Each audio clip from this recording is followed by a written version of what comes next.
One of the most remarkable things I've heard you say, at least on a YouTube clip, you were asked the question about whether you believed in the resurrection, and I thought it was such a thoughtful answer and such a brave answer that I became an immediate fan. Do you remember your answer? I don't remember that. I don't remember the specific answer that you're referring to, so I'm afraid I can't comment on it further, but I'm glad that you found it useful. I mean, it's a very difficult question, obviously. Can you answer it now? I'd like to see where you stand today, if it's the same place. Well, most of what I've been doing, I've done a 15-part lecture series online on the Bible, right? But I've been approaching it psychologically, which is not to say that it can't be approached religiously or theologically or as literature in many different ways, but I've been approaching it psychologically. And there's a deep psychological idea behind the symbol of the resurrection, which is obviously an extraordinarily powerful idea. It's gripped billions of people for thousands of years. It's an overwhelmingly powerful idea.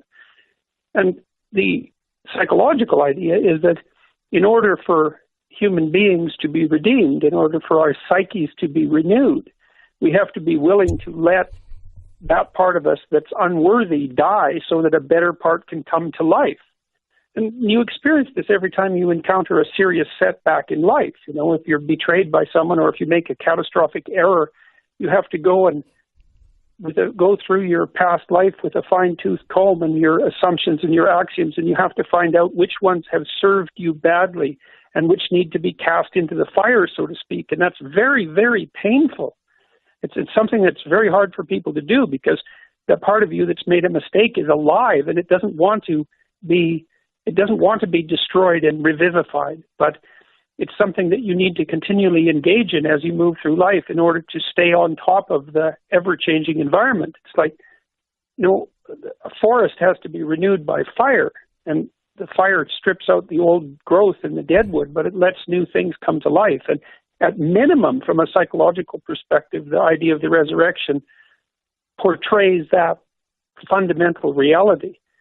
Now, it's the reality of being willing to let your old self die so that your new self, your new better self can come into being, which is a particularly useful thing to think about around New Year's, right? Because that's something we dramatize at New Year's with the death of the old year and the rebirth of the new year. That's associated as well, obviously, with the idea of Christmas and the dawn of something new and redemptive.